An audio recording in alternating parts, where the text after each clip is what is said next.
Money can't buy happiness, but it can help you supersize and build your business faster or easier. Now, this is our idiom today. Sharon Horne-Ellstrom here. Today, our idiom is money can't buy happiness. I actually really like this idiom because it reminds me and all of us that money is an amplifier. It just amplifies what already exists. This idiom's been around since the 1750s and is attributed to Jean-Jacques Rousseau. He used it in a collection of idioms and proverbs and saying. It's actually a proverb, and it says money can buy everything but morality and citizens. That was one of the earliest versions of this, and I guess we could argue that whether it's true or not, money seems to be able to buy a whole lot of things and a whole lot of people's loyalty, at least based on our own personal experiences. But this idiom reminds us that we can have all the money in the world, but it won't help us to avoid death. It won't help us. Think Steve Jobs. Steve Jobs was very, very ill. He had billions of dollars, yet he still passed away and died. Just like all of us are going to. Newsflash, all of us are going to die someday.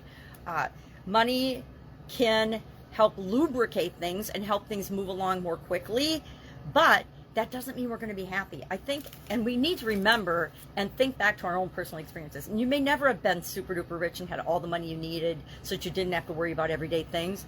But I've been both. I've been rich and I've been broke. And broke, when you're broke, when you don't have enough resources or access to resources, you always do, but a lot of times we feel like we don't.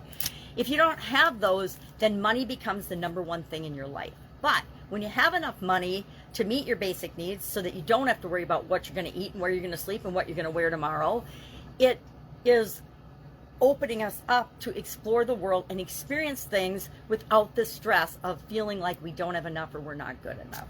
So this idiom is terrific in that it reminds us that money and material things aren't everything, and we need to balance the achievement of those things with our internal and other areas and aspects of our life, with our relationships, with our how we serve other people, how we show up in the world, our personal development and growth, how we feel about ourselves, and what kind of a human being we are. We need to balance it with the experiences that we have, because really, when we check out, and I can say this from personal experience because I checked out in 2010 for just a little while, because I'm obviously here talking to you, but I did have a sudden cardiac arrest and died and was revived and frozen for a week or so and in a coma. So I know that the only thing we get to take with us is the experiences and the lessons that we learned here. So live every moment to the fullest and learn what you can and realize that money isn't everything. I know people that money is their number one priority and money is everything. And they are some of the most miserable people I have ever met. And I actually feel sorry for them because they don't understand that we create the life we want. We get what we expect out of life. And if we live our life that way, as if it's an amazing journey and experience, building and growing and supersizing our business is just one part of who we are and what we're here to do. All right, love to know your take and thoughts about this particular idiom.